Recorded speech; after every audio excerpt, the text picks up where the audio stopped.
Pre-game show continues. Now time for the front office report, joined as we are every Monday by Newport Gulls General Manager Chuck Pava. Chuck, how are you today? Good. How are you, Nick? I'm doing very well, and once again, the weather cooperating here for what looks to be a beautiful evening for baseball here on a Monday night at Cardines. Outstanding day all day today. Great weather and July.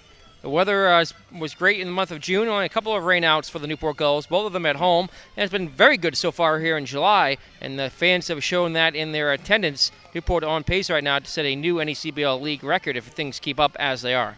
Well, July typically is like this. You know that, Nick. After the 4th of July, the attendance usually increases, and it looks like it's going in that direction again this year. Speaking of records, the Newport Gulls offensively have been on a record-setting pace. You get those games every now and then. You score 10 runs, 12 runs, but that's been happening consistently every single night. That seems to be more the standard now than the deviation. You know, Nick, I'm just as impressed as you are.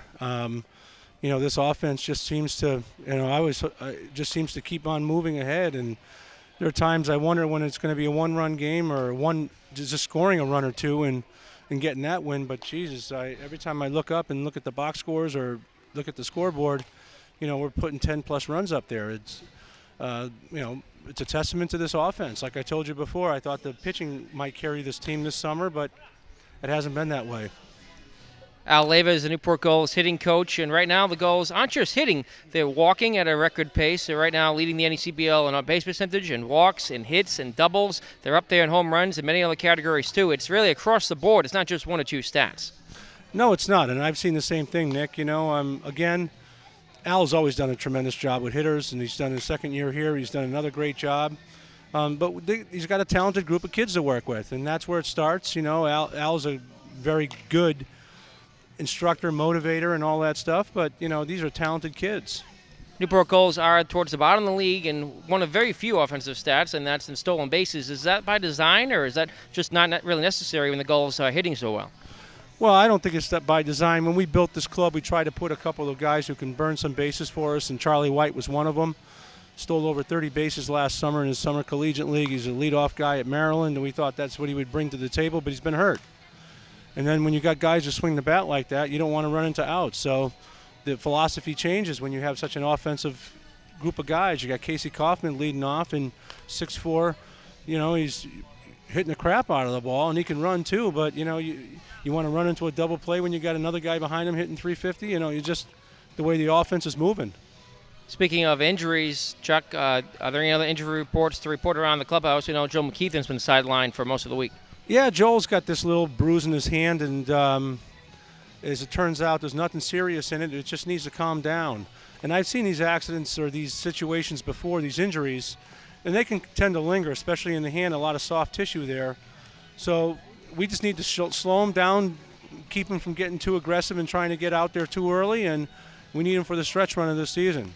The North Adams Steeplecats are in town here tonight for their only visit of the season to Cardines Field. Of course, these teams have a lot of history. North Adams used to be with Newport in the Southern Division, so they used to see each other a lot more under their general manager, Sean McGrath. And really, it's a great organization. They do a lot of work up in North Adams and have a great fan support up there.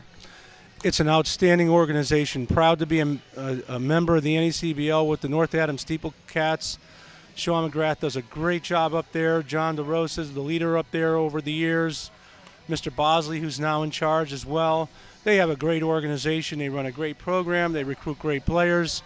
They're a great team this year, too. The funny thing about it, Al Leyva coached there a couple of years. So, it's just one of those things. They were down a little bit last year, but they got a really good club this year.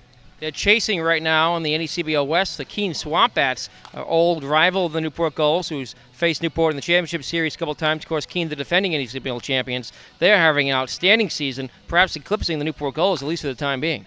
Well, everybody's chasing Keene right now. They're like half a game in front of us or something, but I really don't pay attention to that. The only time we got to worry about Keene is when it comes to the championship series at the end of the season. So I hope they continue to have a great season. I hope we do too. And if we meet in the finals, it's a beautiful thing. Newport has won 9 of the last 10 games on a 3-game winning streak right now, but there's still some things that have to come together for the Gulls to be playing championship baseball in August. What are the keys to the rest of the season, Chuck? I think, we're doing a lot of things very well right now. I think our pitching has to get better. We can't give up 7 and 8 runs a game in playoff mode. And we will. I mean, the arms are here. The quality's here. So I'm not concerned about it. I'm sure that it's going to come around, and in the end, these guys will step it up because they just know how to. Newport Gulls General Manager Chuck Baber, thanks as always for joining us on the front office report. We'll catch up with you once again next week. Thank you very much for having me again, Nick. Mike Coombs is next as the pregame show continues right here on the NECBL Broadcast Network.